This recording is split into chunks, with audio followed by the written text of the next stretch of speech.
First off, let me say good evening. And welcome. And welcome to what I hope is going to be the first of many journeys together. Many journeys together as we seek to understand who God is, what God says, how God feels about us, how God wants us to feel about Him, what God wants us to believe and understand about Him, and then how that in turn affects the way we see and we relate to each other as human beings. All of them are intimately connected together. And I'm hoping that these journeys that we take together will be a means of you coming into a deeper space of understanding with God. Now, I am recording these things at home.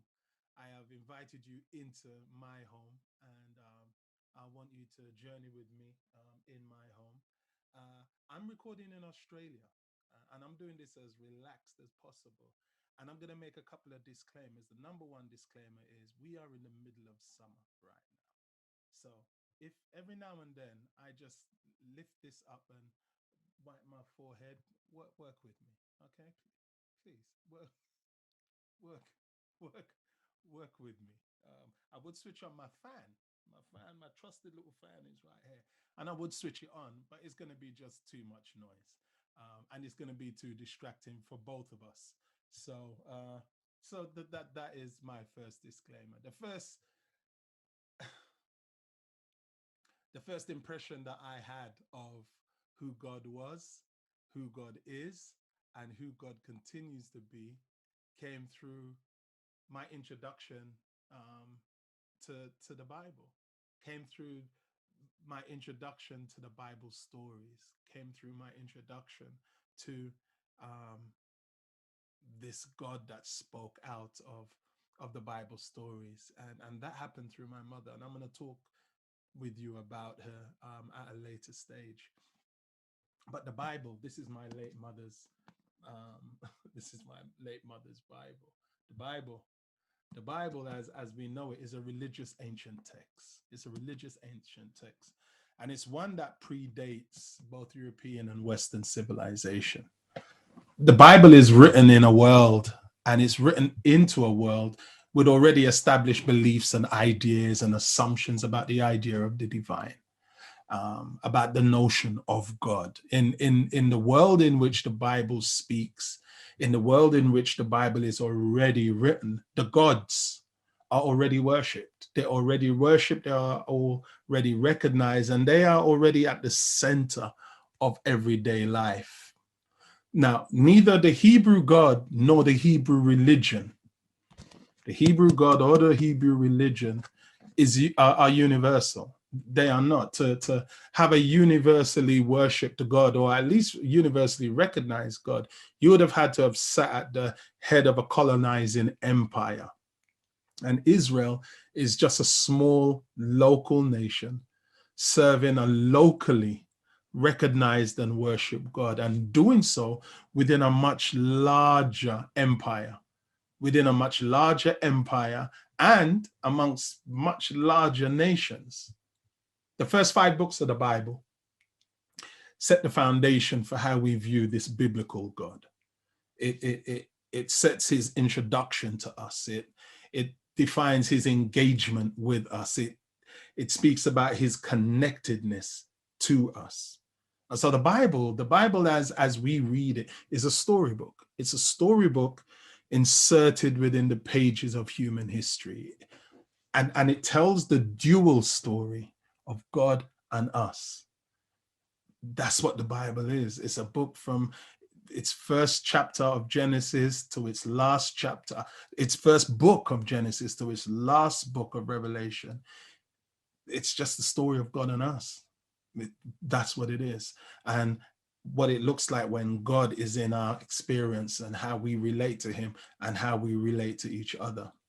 The Bible is translated into English, but English is very limited in the way it carries the meanings and the thoughts and the expressions of the original ancient Hebrew. To somebody in the ancient world reading this text, when things are said, nuances and expressions and meanings that are lost on us now, they would have got straight away. Take, for instance, the opening words.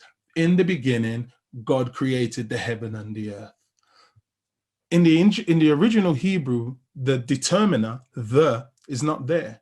Instead, what it says is, in beginning, God created the heavens and the earth. The idea simply being that wherever there is a beginning that is beginning, God is the one who is making it happen. He is the God of beginnings. And that's what the Hebrew writers want to convey. In literally the opening words of the Bible, that's what the Hebrew writers want to convey, that God is a God of beginnings. And because he is a God of beginnings, our lives are not random. And if our lives are not random, by extension, there is meaning to be found in our lives. The meaning of life can always be found. There is meaning to be found in life. There is meaning for others to find from our lives. And that's beautiful. That is how the Hebrew writers want us to understand who God is in relation to us, and enable us to begin to understand who we are in relation to him. The creation narrative not only pictures us as coming from the physical, intimate action of creation. Everything else in creation comes about, in the creation narrative, comes about by God simply saying, let there be. But when it comes to human beings, he says, let us make physical. It's a physical, intimate act. And so it not only pictures us as coming from that, but it also pictures us as being given agency, being given authority, direct created identity to the creator when he says, let us make them in our own image, us being given life creating ability. It depicts the pre-intentioned purpose of God that is not found or not recognized until he says, let us make. Till he says, let us make.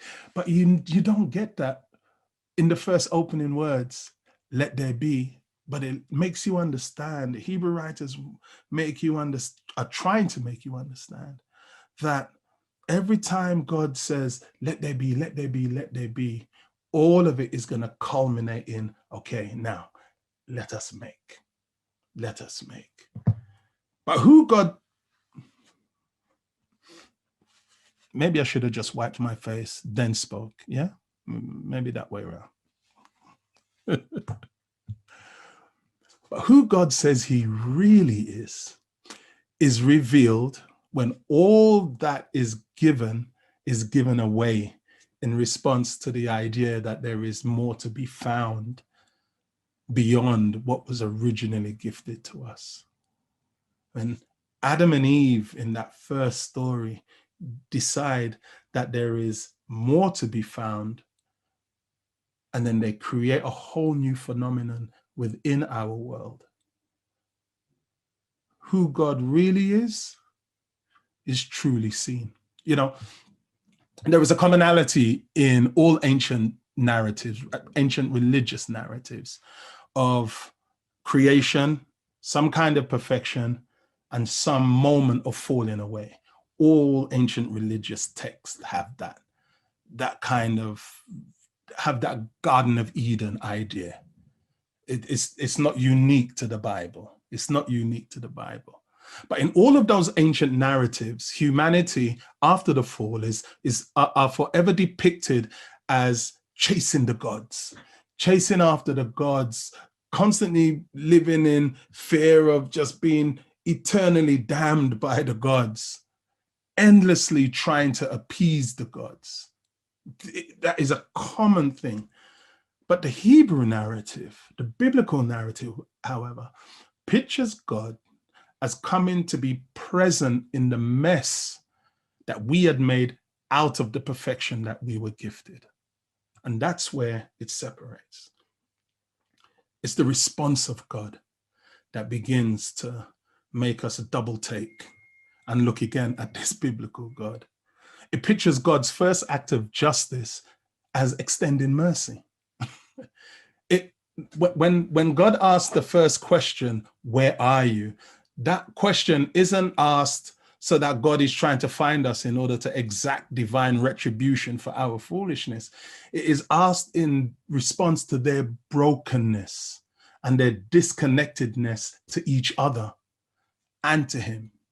And most importantly, what it does is that it pictures God as taking management of our situation, taking control of our situation, not in any way that absolves us of our accountability or abdicates our responsibility for our actions, but in a way that binds us to him and binds him to us, binds him to not only finding a solution to the problem, but ultimately becoming the solution to the problem we had created. This is the introduction. This is the introduction of God to the readers in the biblical text. It was the introduction then, but as we read it, that is still God's introduction now. So who does God say he is? Well, he says that he is a God who is invested in us, engaged with us, and inextricably linked to us by both creation, story, and experience. And he says all that and reveals all that in the first 3 chapters of the first book of the Bible. Beautiful. Beautiful. What is my prayer for you? My prayer is that may you not only come to know and realize that there is a God of intentionality that is seeking to make himself known to you, but may that intentionality become manifest in your lived experience.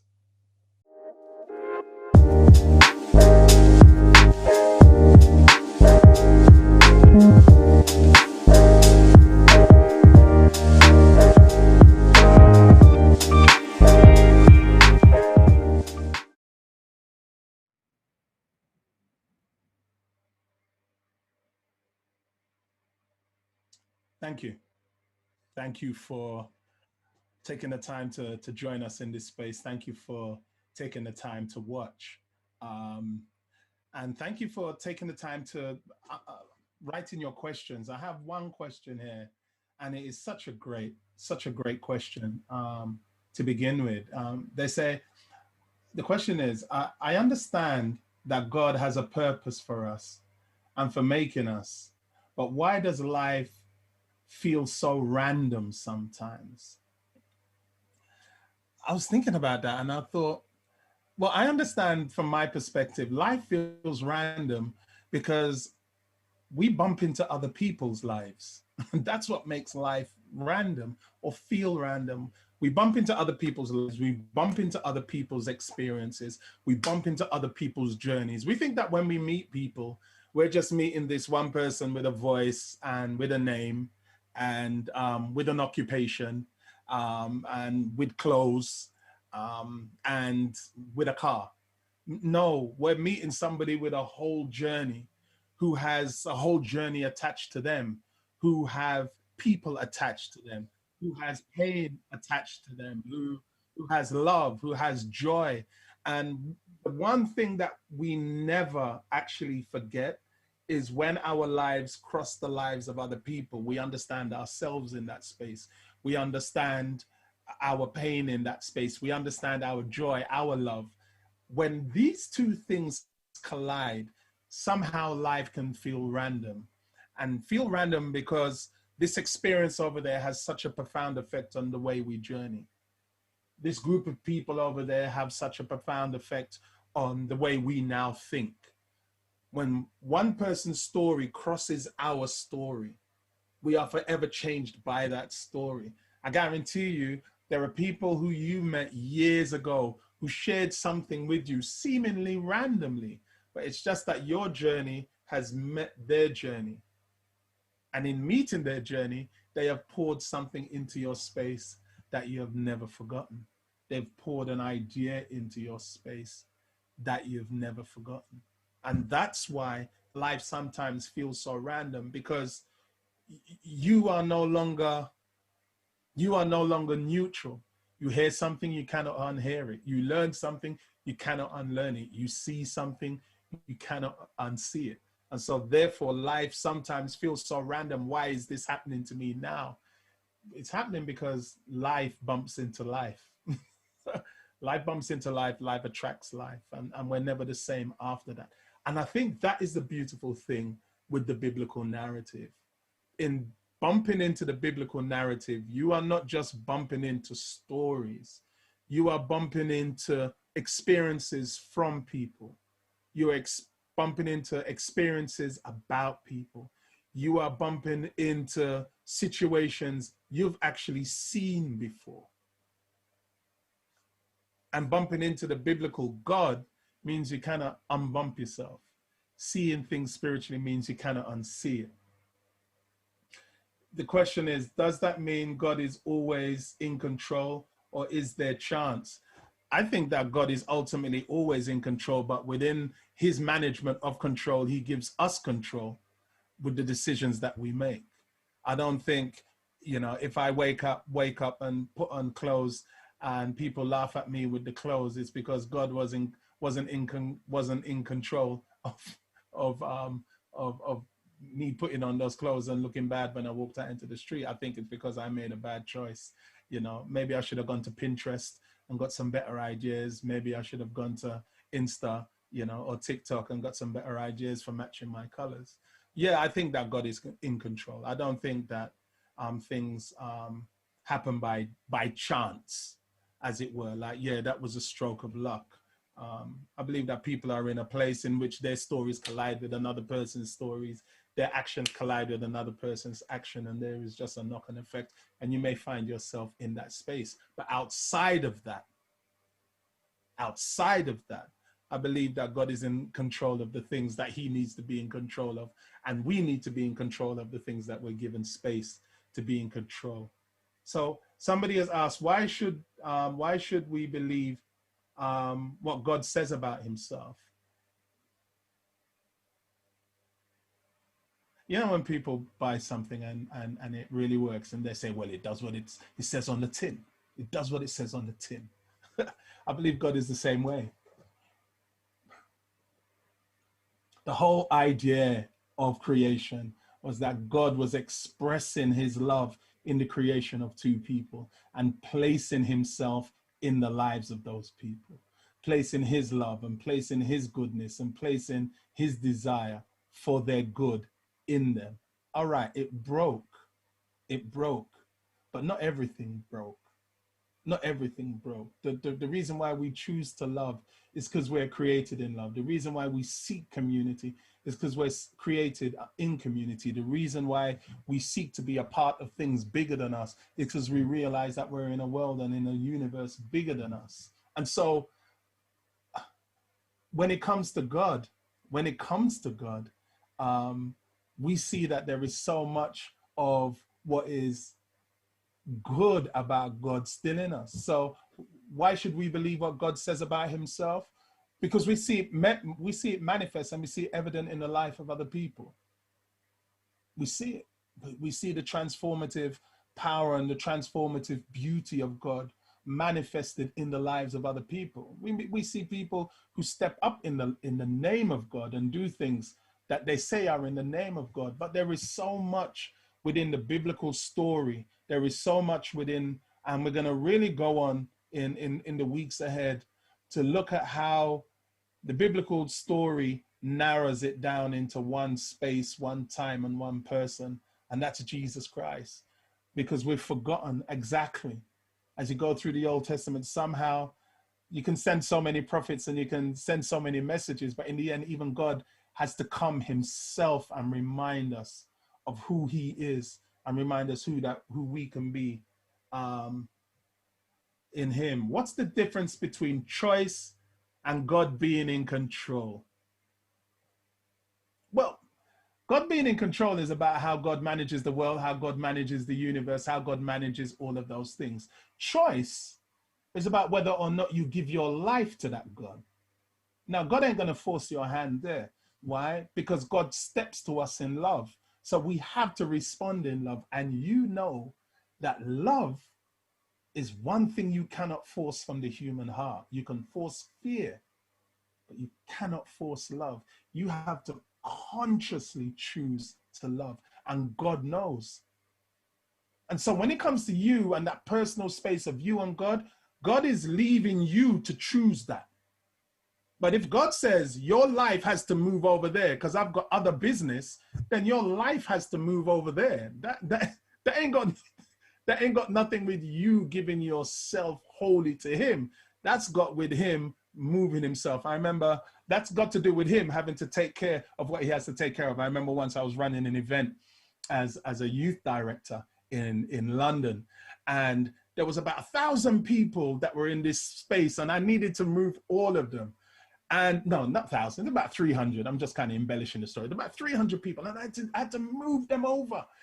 And I got on this megaphone and I said, everybody overhead, can we have you just move behind this line? There was this one guy who was over in this space, this one guy. And he was like, he looked over at me. He was taking pictures. He looked over at me and he says, no, it's all right. I follow you on Facebook. I'm like, hey, thanks. But you need to, with your Facebook friendship, you need to move over there with everybody else. I'll move over there. And I think it's the same thing. Yeah, all right. You may not feel that you have a choice, and that's the point I'm making. In the will of God, like you need to move over there with everybody else. So I've got to do something here. That's about control, but choice with God is about what you choose to do with your heart when it comes to him, and that he leaves you free to choose to do. Because if you choose to love, you have to be true. You have to choose to actually, God means that you have to choose to love and serve him. Luma from Facebook, how can we explain God's purpose to someone that isn't a believer or have no clue about who God is and what he says? You explain it to them by letting them see God's will and God's purpose in your life. That's how you explain it. Somebody once said to me, Pastor Ed, what happens if I can't remember the Bible text? I said, well, let them read from the Bible text of your life. Let them read from the chapter and verse of your life. John, and I'll end with this one. John said, 1 John 3, he said, the things that we have seen and heard, that our hands have touched, those are the things that we declare to you. And he said, so that you may have fellowship with us, because our fellowship is with the Father and his Son, Jesus Christ. Notice what he said. He said, I'm telling you this, and I'm sharing my life with you so that you will have fellowship with me.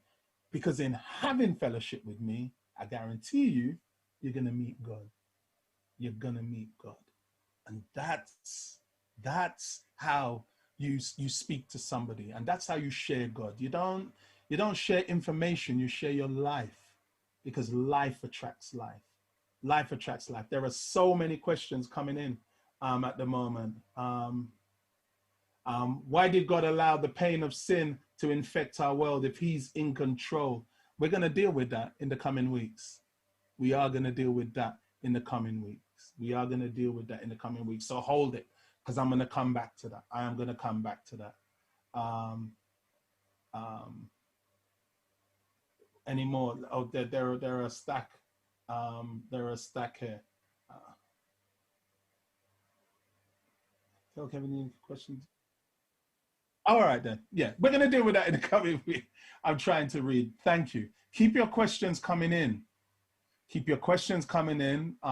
We may not get to all of them, but we are gonna find a way to respond to all of them. I may not get to answer all of them here, but we will find a way to respond to all of them.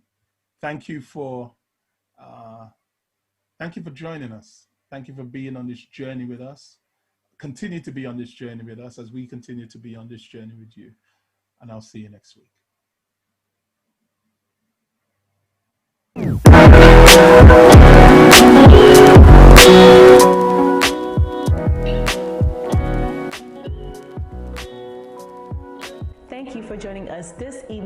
candid conversation. If you love what you saw here tonight, be sure to subscribe to our YouTube channel as well as turn on your bell notifications so that way you know every time we go live. Have any questions? Be sure to click the link in our description box and let us know your thoughts.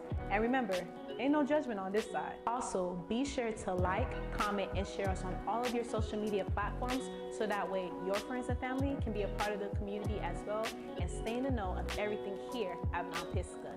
See you next time.